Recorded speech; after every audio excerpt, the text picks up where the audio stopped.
দেব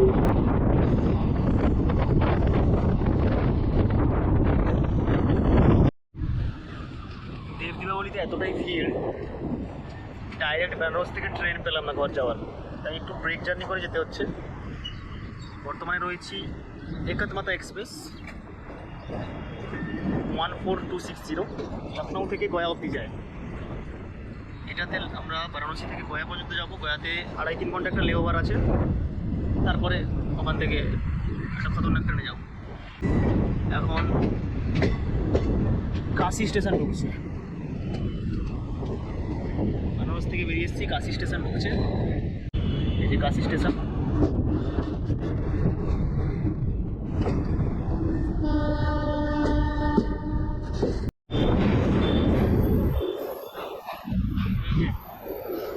বেনারস শহর,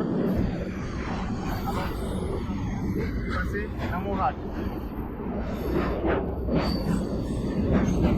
নমোঘাট।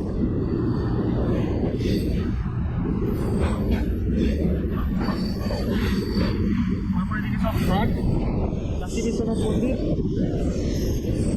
মন তো খারাপ হচ্ছে, বাট কী করা যাবে, এইগুলোতেই হাঁটছিলাম, ঘুরছিলাম, বাট এখন ফিরে যেতে হচ্ছে।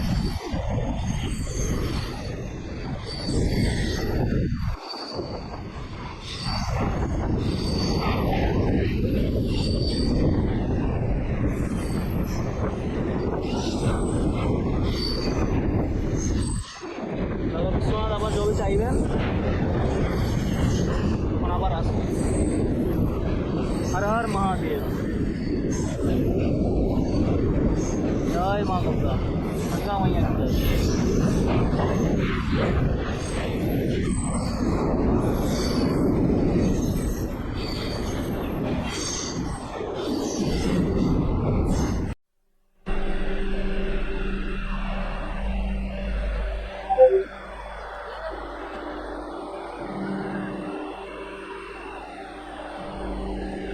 Two 2304 Gaya Howrah Vande Bharat express.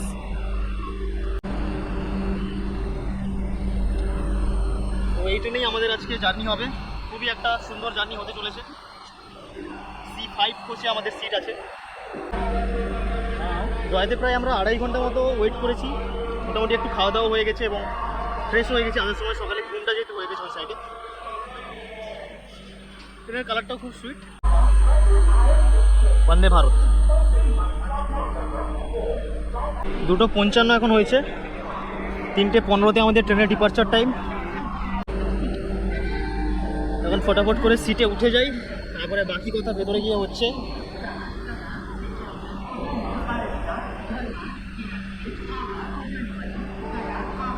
C3 C4 আমাদের সামনে C5। 9টার সময় আমার হাওড়া অ্যারাইভেল টাইম আছে ট্রেনটা। দেখা যাক কতটা টাইমে ট্রেনটা ওখানে পৌঁছাতে পারে। আমি উঠে যাচ্ছি আমার সিটে, C5।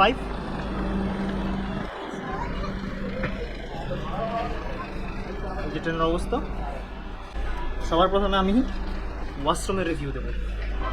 এই ট্রেনে ওয়াশরুমের অনেক প্রশংসা শুনেছি। ওকে ওকে ওকে ওকে ওয়াশরুম মোটামুটি পরিষ্কার, খুব বেশি পরিষ্কার তাও বলবো না, বাট ওই ঝাঁ চকচকে ব্যাপারটা আছে। ঠিক আছে, ঠিকঠাকই আছে, বাট পরিষ্কার। নতুন ট্রেন পরিষ্কার, পুরোনো হলে জানি না কতটুকু মেনটেন্স হবে। আশা করছি মেনটেন্স হবে ঠিকঠাক। এই ওয়াশরুমটা দেখলাম, এটা ওয়েস্টার্ন স্টাইলের ওয়াশরুম আছে। পাশেরটা দেখি,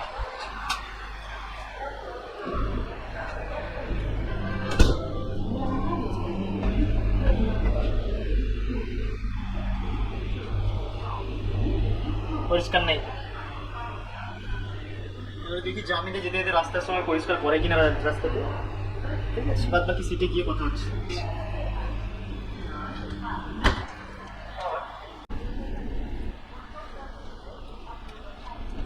C5 কোচ, লাগেজপত্র রেখে দিয়েছি। সামনেও ডিসপ্লেতে ইনফরমেশন দেওয়া হচ্ছে। এখানে অ্যালার্ম বাটন চেন সিস্টেমেতে নেই। আমার সিট হচ্ছে 4 নম্বর সিট। এই যে উইন্ডো সিট পেয়েছি, উইন্ডো কার্টেন আছে। উইন্ডো কার্টেনটা আপাতত নামিয়ে দিই, রোদ আসছে।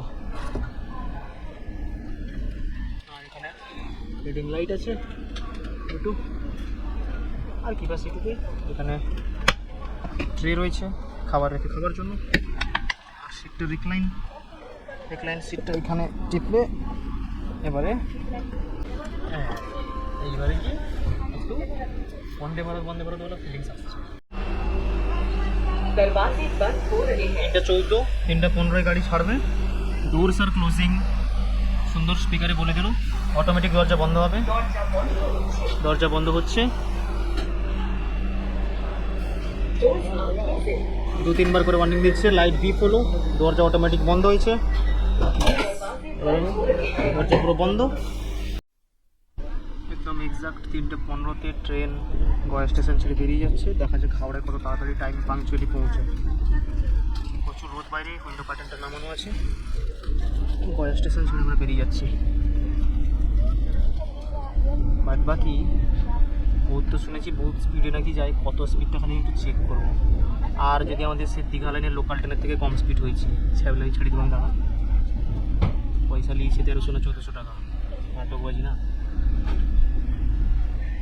চলো গোয়া থেকে বেরোই, রাস্তায় যেতে যেতে বাকি কথা হচ্ছে। এটা গয়ার সেই বিখ্যাত ফল্গু নদী। নদীর জল শুকিয়ে থাকবে, নদীর উপরে জল থাকবে না, বাট নদীতে জাস্ট একটুখানি মাটিটা পড়ে ফেললেই, বালিটা পড়ে ফেললেই জল বেরিয়ে আসে। আমি অলরেডি 2-3 বার এসেছি এই জায়গাটাতে। এসি ফল্গু নদী, নদীর পাড়ে গয়া শহর।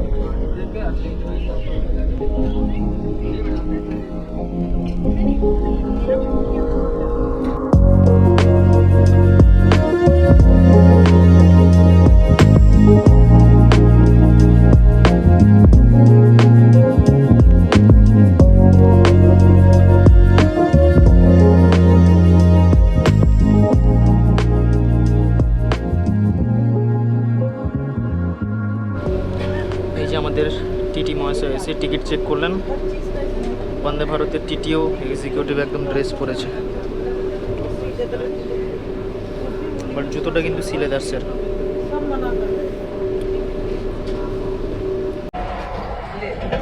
ট্রেনের জানলার ধারে দাঁড়ানোর যে মজাটা এই ট্রেনে কিন্তু সেটা আমি পাচ্ছি না। পুরো সিল হয়ে আছে। ওই যে হাওয়া আসার ব্যাপারটা, বাইরে গিয়ে একটু হাত ফাত ঝুলিয়ে কেত করে ভিডিও করার ব্যাপারটা, ওটা কিন্তু আর আসছে না। কি আর করা যাবে, মেনে নিতে হবে। Do not lean against the automatic door. Please stand away. I am standing away. First aid kit present here. I think এগুলো সব মাইন আছে, বিভিন্ন মাইন আছে, যেখানে পাথর কেটে কেটে পুরো ভিতরে নিচে কোনো মাইন আছে। পুরোটাই ছোট ছোট মালভূমি এলাকার অংশ এটা।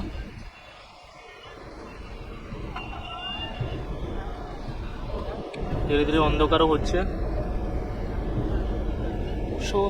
so far so good, journey একদম সুন্দর চলছে।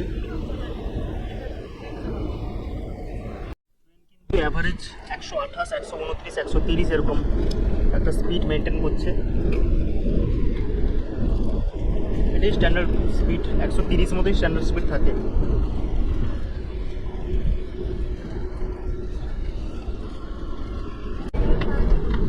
স্ন্যাক্সের ভিতরে Himalayan salt caramel popcorn,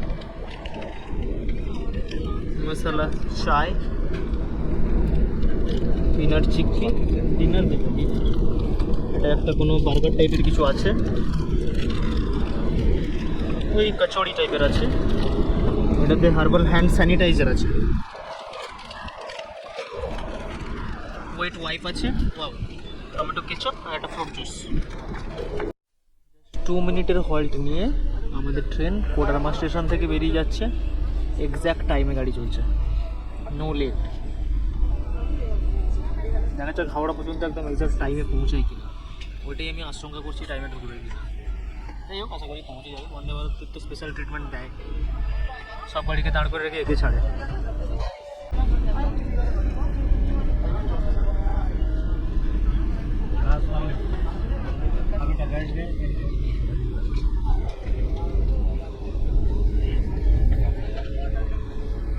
Koderma station থেকে ট্রেন বেরিয়ে গেল।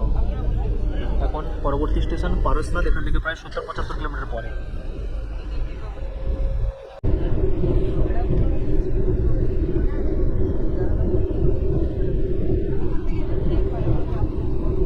প্যাসেঞ্জার বাইরে থেকে গেছে, দরজা বন্ধ হয়ে গেছে। লোল, কিচ্ছু করার নেই। বন্দে ভারত হচ্ছে খুব নিষ্ঠুর প্রকৃতির ট্রেন, নেবেই না ওকে, বেরিয়ে যাচ্ছে ট্রেন ছেড়ে। ধনবাদ থেকে বেরিয়ে যাচ্ছে। এবারে নেক্সট স্টেশন আমাদের ওয়েস্ট বেঙ্গল স্টেশন আসানসোল।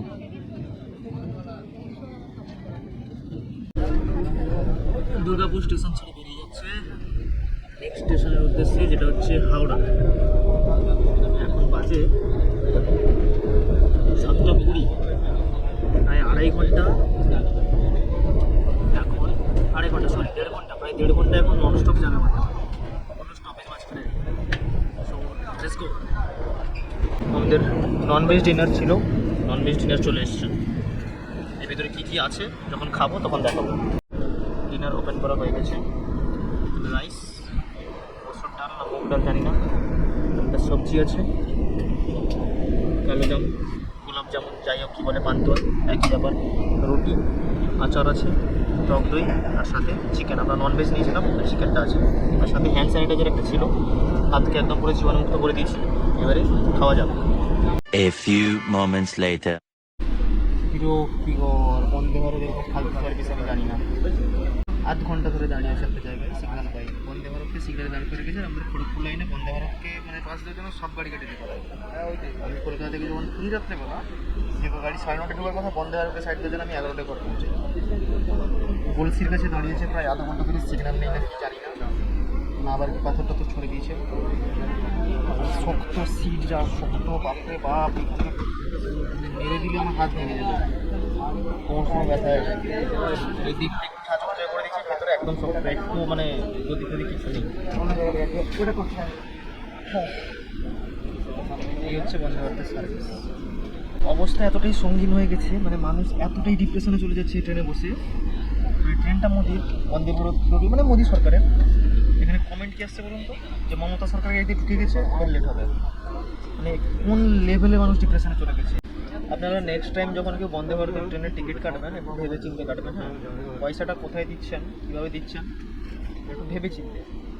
এবং সেই টাকার অর্ধেক টাকা দিয়ে এসি স্লিপার 3 টায়ারে চলে যাবেন, আর বাকি টাকা মিউচুয়াল ফান্ডে ইনভেস্ট করতে বলছি। বেকার ফালতু টাকা দিয়ে এরকম এই হাডুয়া কাঠুয়া সিটে, ঠিক আছে, এক্সট্রা 2 ঘন্টা লেট করে এক্সট্রা পেমেন্ট দিয়ে ভাববেন না, ভাবতে গেলেই ভুল করবেন। আর আমি এগুলো বলতেই থাকবো, আপনারা কমেন্টে এসে আমাকে যাই বলুন, আমি বলতে থাকবো। আমি হ্যারাস হচ্ছি, একটা টাইমের লিমিট থাকে। এরকম এক্সক্লুসিভ মানে ক্লাসের টিকিট কেটে, এক্সক্লুসিভ ক্লাসের টিকিট কেটে হয় না এভাবে। Meanwhile. এই যে এটাই হচ্ছে, ট্রেনটা খালি ছেড়ে দিলে হবে না বাবু। ওই যে রেল মিনিস্টার, ট্রেন ছেড়ে দিলে হবে না, তাকে প্রপার টাইমে জিনিসগুলোকে চালাতে হবে, নাহলে ওই বুলেট ট্রেনের গল্প ভুলে যেতে হবে। বন্দে ভারত ঠিকঠাক টাইমে চলছে না, বুলেট ট্রেন চলবে টাইমে। ওই পতাকা আর হাত টানবে, ওইটুকুই স্যার। 1 কিলোমিটার যায়, 15 মিনিট দাঁড়ায়। কী ধরনের ম্যাথামেটিক্স চলছে আমি বুঝতে পারছি না। আমার মনে হচ্ছে ওই ড্রাইভারের সাথে গার্লফ্রেন্ডের ঝামেলা লেগে গেছে। মেসেজ করে দাঁড়িয়েছে, মেসেজ করে সব এবারে ফ্রাস্ট্রেটেড হয়ে গেছে। কে কী করছে একবার দেখতে হতো সবাইকে। সবার এক্সপ্রেশন কিন্তু বিভিন্ন রকম থাকবে। কে ভীষণভাবে মোটিভেটেড হয়ে গেছে, কে ডিমোটিভেটেড হয়ে গেছে, কে টয়লেটে গিয়ে কাঁদছে। আমি এরকম পাগলামি করছি, একবার বকছি, একবার হাসছি, একবার রাখছি, একবার লাফাচ্ছি। আর ডিনার দেবে না, একবারই দেবে ডিনার, দেরি হচ্ছে যত।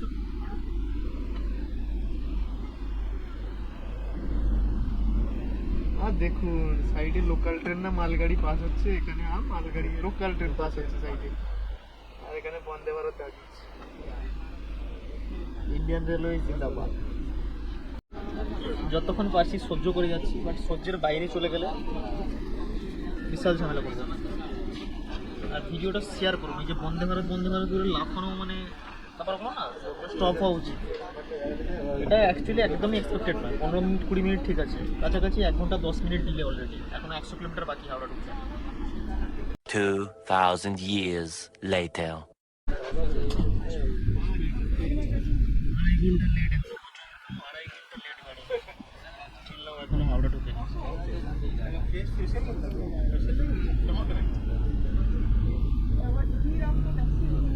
এখন পর্যন্ত গাড়ি পড়ছে Gaya Howrah Vande Bharat Vande Bharat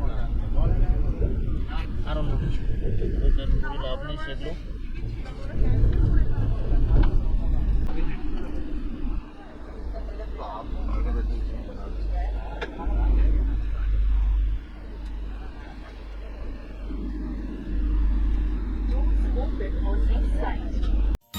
One eternity later.